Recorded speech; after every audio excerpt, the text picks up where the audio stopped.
السلام عليكم، ازيكم حبايب قلبي؟ عاملين ايه؟ يا رب تكونوا بخير وفي احسن حال. يوم النهارده يوم جميل قوي وخفيف قوي وكله دفى كده وحلو قوي. معانا النهارده هنعمل حلو وحادق وروتين كده واحنا بنأكل الطير. عشان في ناس حلوة قوي قالت لي احنا عايزين روتين كده وانتي بتأكلي البط وكده، يعني بتعملي له اكل ايه؟ ويعني يوم كله. فقلت لها حاضر، هحاول اصور لكم عشان انتوا طبعا عارفين ان التصوير صعب وكده، فلازم تشجعوني باللايك والاشتراك في القناة لو مشتركتوش، وتفعلوا الجرس عشان يوصلكم كل جديد، وتعليق بقى حلو كده منك. هنا بقى طلعنا فوق السطوح، مسكنا بقى ايه شوية حشيش كده عشان ايه نقصهم للبط. البط بتاع رمضان، كل سنة وانتم طيبين. جبنا بط كده لرمضان عشان ايه؟ اهو يساعد. فطبعا ايه، هنعمل له الاكل بتاعه بقى بتاع الصبح كده. فهنا بقى مسكنا الحشيش وقعدنا نقصه. طبعا هي دي مخصصة للحشيش، فاللي عنده حاجة زي كده ياخد باله عشان لا قدر الله ممكن تعمل حاجة يعني تعورك او حاجة. بس كده هنقصه بالشكل ده.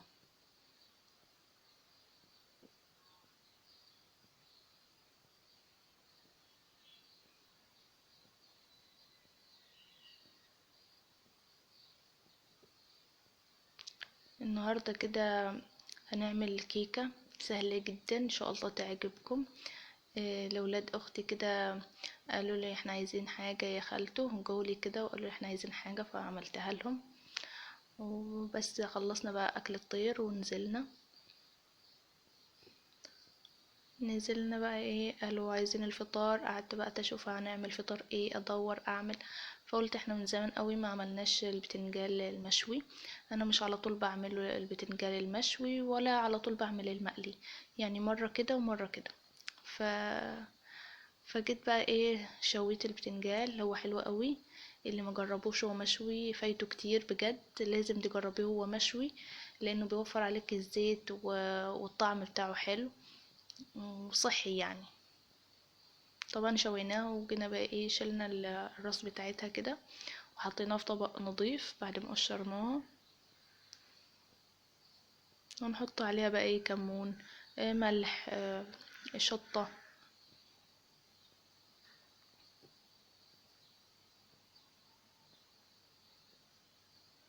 ونقطع عليها كمان فلفلاية وليمونة، نعصر ليمونة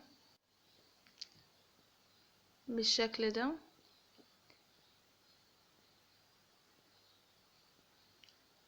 طبعا نهرسه هرسة كويسة بقى بعد ما نقطع الفلفل. لو مش عايزة فلفلاية او شطة حمرا براحتك يعني. بس حلو الاكل لما يبقى سبايسي كده يعني. نهرسه بقى كويس بالشوكة.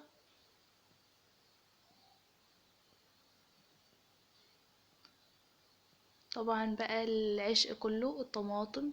طماطم يا بنات احب قوي للفطار كده، انا بحبها قوي. فلازم احطها جنب الاكل عشان بحبها يعني حلوة.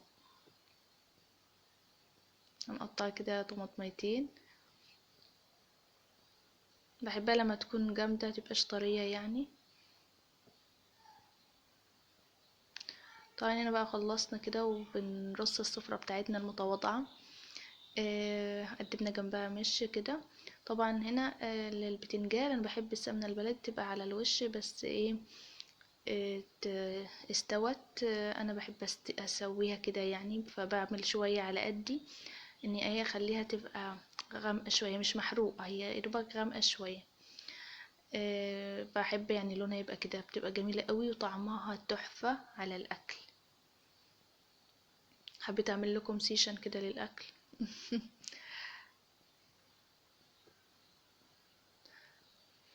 طبعا خلصنا كده الفطار. بعد ما فطرنا كده ايه شفنا كم مصلحة، كنسنا روقنا عملنا يعني شفنا الحاجات اللي ورانا. فجينا بقى ايه، كان الكلام ده على الظهر كده بعد الظهر. فقلت هنعمل غدا ايه، مش عارفة نعمل غدا ايه. فبصيت في التلاجة كده لقيت كم بتنجالة كم كوساية كم فلفلاية. فقلت ايه اورهم كده نعمل بيهم محشي. وطبعا كان عندي طبقين كده، متبقيين. طبعا انتوا عارفين ان المواعين ما بتخلصش من الحوض، بس انا الحمد لله معودة نفسي ان انا اول باول اغسل، فبلاقيها مش كتيرة يعني، متبقاش متراكمة عليا، فدي حاجة حلوة.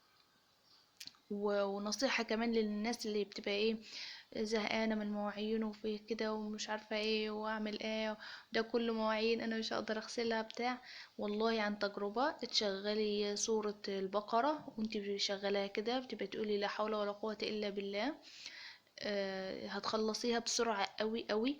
انا جربتها مرة من زمان قوي. كانت المواعين كتيرة قوي قوي عليا، كان عندي عزومة او حاجة، فبقيت مخنوقة، طب اعمل ايه، ومواعين وحاجات بقى على البوتاجاز، والبوتاجاز مبهدل بقى والرخامة مليانة وكده.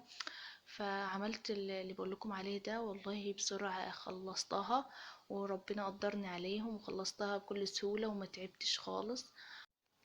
كمان احنا داخلين على رمضان، يعني مواعين ما شاء الله. ربنا يبلغنا رمضان يا رب واحنا في احسن حال بإذن الله. طبعا هنا السلك بتاع المواعين انا مبرميهوش خالص خالص. بتعملي بيه ايه يا عيشة؟ انا بمسكه البوتاجاز، باجي غاسله بيه البوتاجاز طبعا. زي ما بقولك كده، لازم سلك المواعين ما ترميهوش قبل ما تغسلي بيه البوتاجاز. والله هتتعودي، انتي عودي بس نفسك، اول ما تتعودي كده خلاص بقى تبقى الحاجة خفيفة وسهلة. ما ترميش سلك البوتاجاز كده. تغسلي بيه سلك المواعين، سوري. تغسلي بيه بقى البوتاجاز كده، ماشية تمشيه على البوتاجاز، تمشيه على الحيطة اللي جنب البوتاجاز زي ما انا اعمل كده. حبيت اصور لكم برضو الحتة دي علشان ممكن تستفادوا منها يعني بأي حاجة.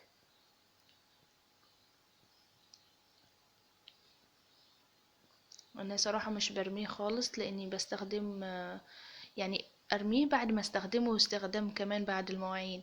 فاهمين ازاي؟ يعني اغسل بيه المواعين، يا اغسل بيه البوتاجاز لو البوتاجاز نضيف ومش هغسله، اغسل بيه الحوض بتاع الحمام. يعني استخدمه لكذا حاجة يعني. طبعا احنا ستات بيوت شاطرين، لازم نوفر وندبر من اي حاجة في الزمن ده. والله ربنا يسترها ويكفينا شر الغلاء الفظيع اللي حاصل ده. الشكل ده طبعا غسلت البوتاجاز كده كويس قوي. انا طبعا كنت ساعة ما صورت لكم اول فيديو لو شفتوه، لو ما شفتهوش ارجعي في القناة كده وهتشوفيه. كان البوتاجاز مليان دهون والحيطة كانت متبهدلة جدا جدا. جبت له قاهر الدهون ده واستخدمته ما شاء الله، شال الدهون. وبعد كده بقى ايدي تمت فيه على طول، وفي الحيطة عشان ما يتراكمش عليه دهون تاني. بعد ما غسلنا كده نشفنا بالفوطة الشكل ده وبقى يلمع، وحاجة جميلة قوي. نظافة المطبخ هي البوتاجاز. اي حاجة بتظهر في المطبخ نظيف ولا مش نظيف، هو البوتاجاز.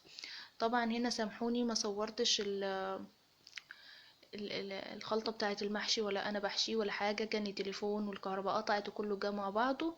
فصورت لكم كده هو ايه بيستوي على النار بس. سامحوني بقى، بس مخلي لكم الحلو، يعني الحلو ورا كده حلو قوي. هنا بقى بعد ما استوى كده، كان اليوم ده برد قوي، كان محتاج محشي فعلا.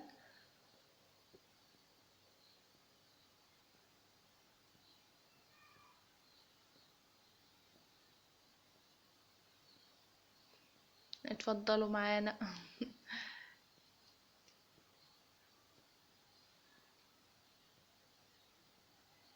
بحب انا اعمل سيشن كده للاكل، مش عارفه ليه.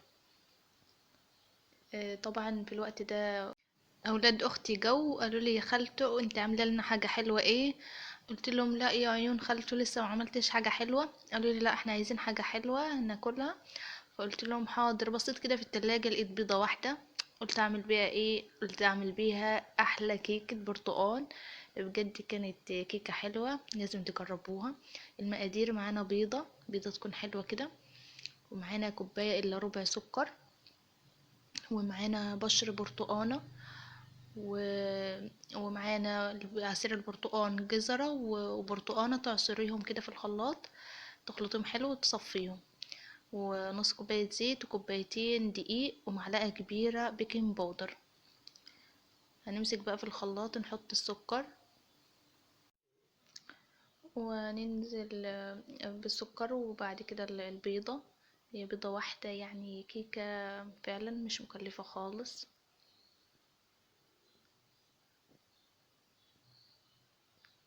ومعانا بشر البرتقال ده بستخدمه كبديل للفانيليا، بجد بينهي اي ريحة للزفارة او في اي حاجة. جميل قوي، بيدي طعمة حلوة. طبعا هنا بعد ما ضربنا كده كويس قوي لحد لما السكر داب، هننزل بعصير البرتقال مع الجزر.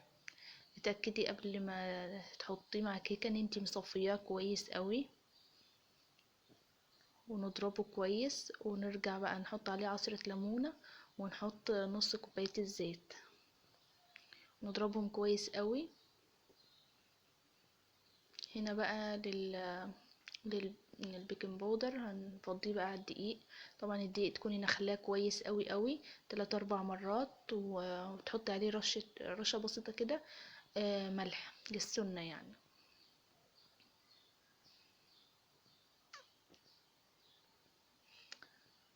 هننزل بقى نقلب البيكنج باودر كويس مع الدقيق، وننزل بقى بالخليط بالشكل ده، ونقلب كويس قوي عشان نتأكد انه مفيش اي دقيق في البولة بتاعتنا من تحت. لازم تضربيه كويس قوي قوي. طبعا في المرحلة دي تكوني مولعة الفرن من قبلها يعني بتاع 5 دقايق ولا حاجة. طبعا هنا انا احتاجت معلقة كبيرة كده مليانة دقيق، ونخلتها. لازم تدخليها وانت بتحطيها لو احتاجتي، لو ما احتاجتيش خلاص. هو طبعا كل دقيق يختلف عن التاني، فانت لو احتاجتي حطي. ولو احتاجتي بقى ان العجينة بتاعتك تخينة مش سايلة زي كده، حطي لها عصير برتقال. طبعا هنا انا كنت مخليه شوية كده من بشر البرتقال، بحب احطه في كده في الخليط بتاع الكيكة، بجد بيدي تطعيمة جميلة جدا مع الكيكة، تحفة، بتبقى جميلة قوي. ان شاء الله تجربوها وتعجبكم. وهنا بقى ندي مسحة حلوة كده للصينية. طبعا صينية صغنونة على قد الخليط. طبعا انت عايزة تزودي الكمية براحتك زوديها، بس طبعا تبقى مزودة في كل حاجة عشان ايه ما تتبهدلش منك، ما تبصش منك يعني. هننزل بقى ايه بالخليط بالشكل ده،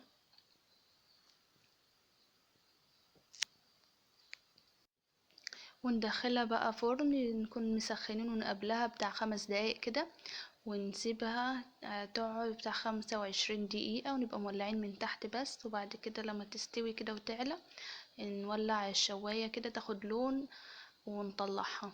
وبألف هنا، كانت تحفة ولونها جميل قوي وريحتها تحفة تحفة يعني.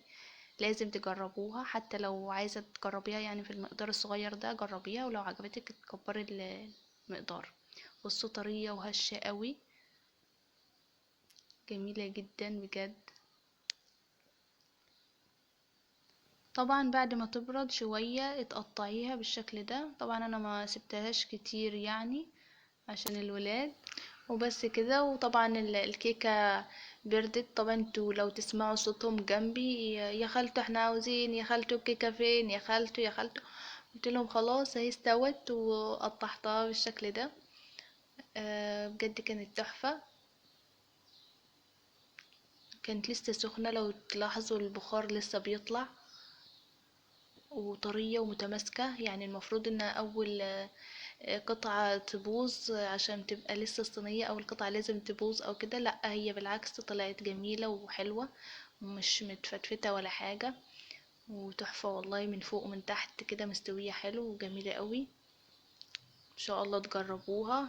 لو عايزة تجربيها كمان في نفس المقدار ده تمام، ولو عجبتك تكبري بقى المقدار.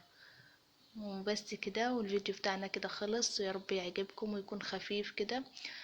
زي ما بسعدكم كده بالفيديوهات بتاعتي، ساعدوني كده باللايك والكومنت الحلو وشجعوني. وهنا اسيبكم بقى في رعاية الله، سلام.